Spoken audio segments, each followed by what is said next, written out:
ിലേക്ക് എല്ലാവർക്കും സ്വാഗതം. അപ്പോൾ നമ്മൾ കഴിഞ്ഞ ദിവസം ഒരു കുർത്തി കട്ട് ചെയ്ത് ഏകദേശം ഒരു പകുതി ഭാഗത്തോളം ചെയ്ത് വെച്ചായിരുന്നു. അപ്പോൾ ഞാൻ പറഞ്ഞായിരുന്നു വീട്ടിലെ കറണ്ട് പോയത് കൊണ്ടിട്ട് എനിക്കത് കംപ്ലീറ്റ് ചെയ്യാൻ പറ്റിയില്ല എന്ന്. അപ്പോൾ ഇന്ന് ഫുള്ളായിട്ട് കാണിക്കുന്നില്ല കേട്ടോ, കാരണം നിങ്ങൾ ഓൾമോസ്റ്റ് കുറെ പേർക്ക് ഇതൊക്കെ എല്ലാം അറിയാം. ജസ്റ്റ് ഇതിന്റെ മോഡൽ കിട്ടാൻ വേണ്ടിയിട്ടാണ് നിങ്ങളിത് കാണുന്നതെന്നും എനിക്കറിയാം. അപ്പോൾ അതുകൊണ്ടിട്ട് ആവശ്യമുള്ളത് മാത്രം എങ്ങനെയൊക്കെയാണെന്നൊന്ന് പറയാൻ പോവാണേ. അപ്പോൾ നമ്മുടെ ഫ്രണ്ട് പാറ്റേൺ ഞാൻ ഇങ്ങനെ അങ്ങോട്ട് റെഡിയാക്കി വെച്ചിട്ടുണ്ട്. നടുക്ക് പ്ലാക്കറ്റ് ഇങ്ങനെ കൊടുത്തിട്ടുണ്ട്. ഇവിടെ നമുക്ക് ഷോ ബട്ടൺ വെക്കണം കേട്ടോ, ഇല്ലെങ്കിൽ കുർത്തി കാണാൻ വേണ്ടി ഒരു ഭംഗി ഉണ്ടാവത്തില്ല. സെന്ററിൽ നിന്ന് കുറച്ച് 1 ഇഞ്ച് നീക്കിയാണ് ഇങ്ങനെ പ്ലീറ്റ്സ് ഇട്ട് കൊടുത്തിരിക്കുന്നത്. സൈഡിലും 2 ഇഞ്ച് നീക്കി കൊടുക്കുക, കാരണം നമുക്ക് സൈഡ് അടിച്ചു പോകേണ്ട ഭാഗത്ത് പ്ലീറ്റ്സ് വരുന്നതിന്റെ ആവശ്യമില്ല. സെയിം അതേപോലെ തന്നെ ഭാഗവും ഒന്ന് ചെയ്തിട്ടുണ്ട്. ഇനി നമുക്ക് ഇതിൽ ചെയ്യേണ്ടത് നെക്ക് കട്ട് ചെയ്യലും ഞാൻ കഴിഞ്ഞ വീഡിയോയിൽ ഫസ്റ്റ് വീഡിയോയിൽ കാണിച്ചായിരുന്നു. ഇനി നമുക്ക് നെക്ക് ഒന്ന് തയ്ച്ചെടുക്കാം. ഞാൻ ഇവിടം വരെ നെക്ക് തയ്ച്ചപ്പോഴാണ് കറണ്ട് പോയത്.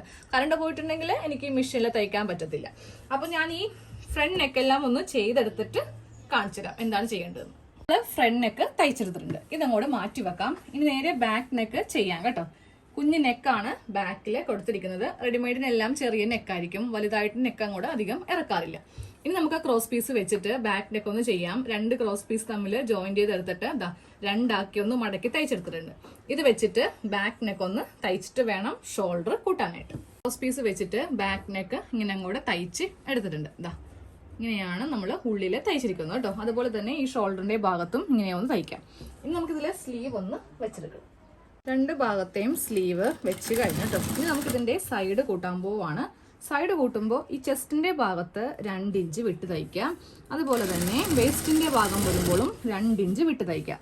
താഴേക്ക് വരുമ്പോൾ വീതി കുറച്ച് ഒരു 1/4 ഇഞ്ച് വീതിക്ക് വേണം തയ്ക്കാൻ വേണ്ടി, അല്ലെങ്കിൽ 1/2 ഇഞ്ച് വീതിക്ക് തയ്ക്കാം കേട്ടോ.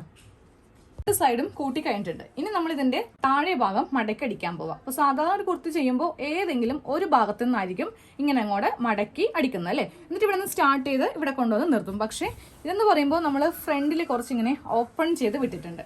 അപ്പോൾ അതെ ഈ ഫ്രണ്ട് ഓപ്പൺ ഭാഗത്തു നിന്ന് വേണം തയ്ച്ച് തുടങ്ങാൻ വേണ്ടിയിട്ട്. ഈ ഒരു ഭാഗത്തു നിന്ന് നമുക്ക് 1/2 ഇഞ്ച് ആദ്യമേ മടക്കി വീണ്ടും ഒരു 1/2 ഇഞ്ച് മടക്കി ഇങ്ങനെ വേണം തയ്ക്കാനായിട്ട്. ഇവിടെ നിന്ന് ഇങ്ങനെ തയ്ച്ച് ഇവിടെ നിന്ന് ഇങ്ങനെ കൊണ്ടുവന്ന് നിർത്തുക കേട്ടോ. ഇവിടെ കുർത്തിയുടെ ഫുൾ സ്റ്റിച്ചിങ് കഴിഞ്ഞു കേട്ടോ. അപ്പൊ ഞാൻ ഒരു ഷോ ബട്ടൺ ഇങ്ങനെ അങ്ങ് വെച്ച് കൊടുത്തിട്ടുണ്ട്. ഈ ഒരു ബട്ടണാണ് ഈ ഒരു സൈസിൽ നല്ലത്, കാരണം നമുക്ക് ഇവിടെ 1 ഇഞ്ചിൽ കൂടുതലുണ്ട് ഈ ഒരു ഗ്യാപ്പ്. അപ്പോൾ അത്യാവശ്യം വലുതാണെങ്കിൽ മാത്രമേ അത് ഭംഗി ഉണ്ടാവത്തുള്ളൂ കാണാൻ വേണ്ടിയിട്ട്. സൂചി നൂലും വെച്ചിട്ട് ഇങ്ങനെ ഒന്ന് കോർത്ത് വെച്ച് കൊടുക്കുവാണെങ്കിൽ അടിപൊളിയായിട്ടുള്ള കുർത്തി വെറും 150 രൂപയ്ക്ക് നമുക്ക് തയ്ച്ചെടുക്കാൻ പറ്റും. അപ്പൊ നമ്മുടെ കുർത്തിയുടെ ഫുൾ സ്റ്റിച്ചിങ് കഴിഞ്ഞു കേട്ടോ. നടുക്ക് ബട്ടൺസ് വെച്ചാൽ മാത്രമേ നല്ല ഭംഗി ഉണ്ടാവുള്ളൂ, ഇല്ലെങ്കിൽ സാധാരണ ഒരു ടോപ്പ് പോലെയാവും. ഇവിടെ നിന്ന് ഇങ്ങനെ ഒന്ന് ഇത്രയും ഭാഗത്തൊക്കെ സ്ലിറ്റ്, ഫ്രണ്ടിൽ ഇങ്ങനെ സ്ലിറ്റ് പോലെ കൊടുത്തിട്ടുണ്ട്.